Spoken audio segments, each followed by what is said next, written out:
Hi, this is Thor, the moderator, and I am at the University of Central Florida with David Moran, who is the Graduate Coordinator of LGBTQ Services here at UCF. David, tell us a little bit about what is LGBTQ Services.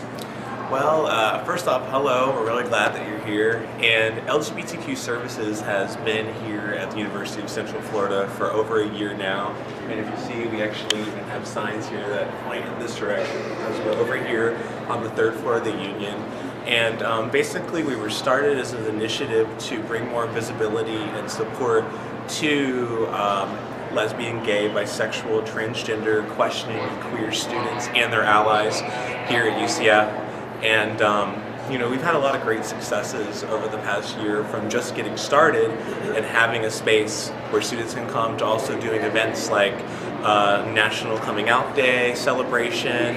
We've helped develop and support a student documentary on the Johns Committee. We also had our first annual Lavender celebration, recognizing graduating students that are LGBTQ and ally, and we went on an LGBTQ empowerment trip to Key West. So we've been really busy over the past year. Tell me a little bit about the exciting things you have planned for the coming year.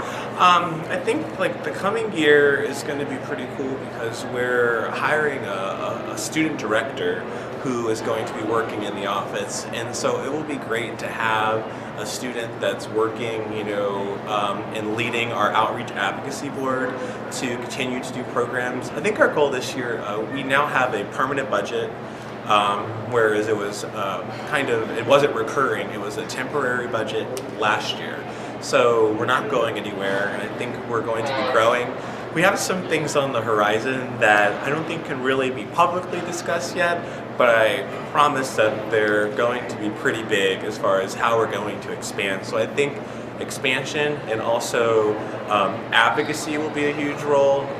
We still have a lot of work to do as far as getting recognizing multiple identities and how people are not just gay, but they also might have a disability, or they may be trans, or maybe they're an ally and their parents are a same-sex couple. There's all kinds of different identities that we need to be aware of. So cultural competency and inclusion, and really advocating for those values and being an ally not just for gay people but for everyone is what's really important. I think that's going to be a huge part of our mission over the next year.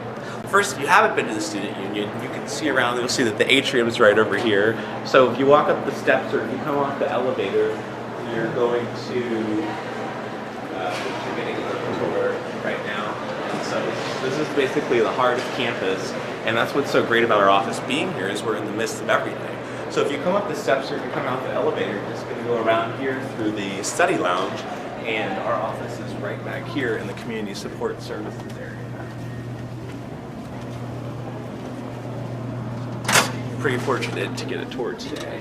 So right through here is the front desk, and Teal's usually here, but she had to run out for a minute. So this is our office, and we have a dedicated room where I sit. And then we also have another desk for students that are doing work related to LGBTQ services. We have some resources out here, including a map that lets students know where gender-neutral restrooms are on campus. And we have different wellness and other resources regarding health, body image, and multicultural support here on campus. We also have some resources for the MBA, the Center, and the Zebra Coalition. So there's a ton of different things that people can get connected with through our office. I think one of the biggest things is that we're an integrator, so we try and connect the dots for people as an entry point. So if you are here as an ally, if you were involved in your GSA at high school, or if you're maybe just having some questions, and you don't even have to be LGBTQ to come here. Maybe you're having an issue with another aspect of your, how you identify in diversity and inclusion issues, because we aim to be advocates for everyone, not just for LGBTQ students. So let me take you into the actual office. This is one of my favorite things that we've done. We created this poster, and it's kind of basically one of our mission statements, or a statement, visual statement that we made about how really your identity is uniquely your own, And it's important to be okay with who you are and to express yourself in a way that is safe, healthy, and comfortable for you, because rainbows aren't for everyone. Though I think they are an important part of our heritage. Some people kind of freak out about wearing rainbows or whatever, and that's okay, because it depends on, you know, what you're comfortable with and what you're interested in, because gay or trans does not mean the same thing for everything and for everyone. So, and just trying to think of some other things that I can tell you about, but I think the biggest thing is you can go to our website, which is ucf.edu/LGBTQ. We have a ton of resources there. We also have a Facebook page and a Twitter account, which you can get connected with through the website. And you can also email us at lgbtq@ucf.edu. And whenever in doubt, you can just come to the Student Union, to 304A. We're on the 3rd floor of the Student Union. So we have a lot of ways that you can get in touch with us. And the important thing is to know that you're not alone, and there are always resources there and here at UCF. And I think that we have a lot of amazing things going on here at UCF, between LGBTQ Services opening. We also have a Pride Faculty and Staff Association that recently formed, which is huge. So our out and ally faculty and staff members now have an organization to support themselves and advocate for themselves. And so we really have a lot of momentum going on here at UCF, and I think that we are a diverse and inclusive campus, or at least we're aspiring to be one. Now, one of the things that you mentioned when we were talking earlier was, and I actually featured a video of the sticker, but there's a rainbow sticker that says Ally on it. Yes. And that's a program here at UCF, is that right? Yes, it is. It's the Allies program. Tell me about that. It was actually started in 2002 by Dr. Karen Hoffman. She is a counselor over at the Counseling Center. And what it is you go through this workshop or training, and it's about 3 hours long, and you learn about the community and what it means to be an ally. And then if you sign a contract, you get this placard that you can put on your door. And it's an important way of just making a visual statement and also bringing visibility to the fact that you are someone that is affirming and can be, you know, a resource to someone who identifies as LGBTQ or is questioning or just looking to get involved to support the community.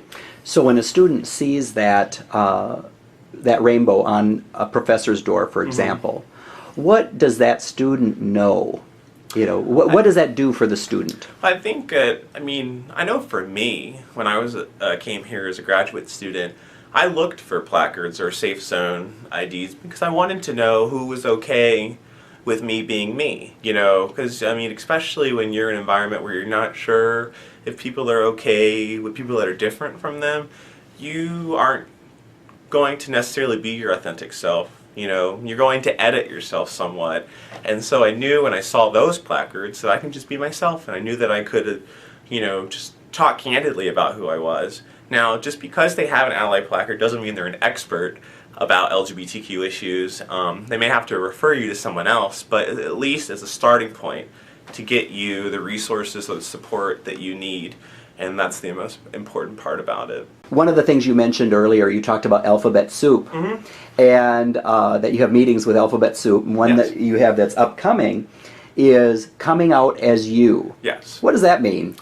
I think, you know, two phrases that have really been on my mind a lot working with all the students that are here at UCF is that, you know, the label that you put on yourself as far as your identity is uniquely your own. So, I mean, you hear so many different terms these days. You know, it's not just lesbian, gay, bisexual, straight. I mean, there's pansexual, I've heard demisexual, I've heard all these different terms. So, I say coming out as you because really in the end, it's just where do you fall on the spectrum? You know, because it is a spectrum, and it's also an interplay of your gender expression, your sex, your biological sex, your gender identity, and what you desire, who you fall in love with. And just not limiting that to societal expectations or to labels, and just more to be authentically how you identify and words that you best can, you know, probably put in words yourself. You know, so I think that that's what we mean by coming out as you, is just being yourself and putting it into words on your own terms. Well, David, thank you very much for making the time to talk with me today. Yeah. and showing me around the resources. Sure, yeah, we're very glad. And, I mean, pride definitely counts, and it's so important that people are out and visible and, proud of who they are, because that's what makes sure that we continue to, I guess, make a difference and be safe and be happy. So thank you.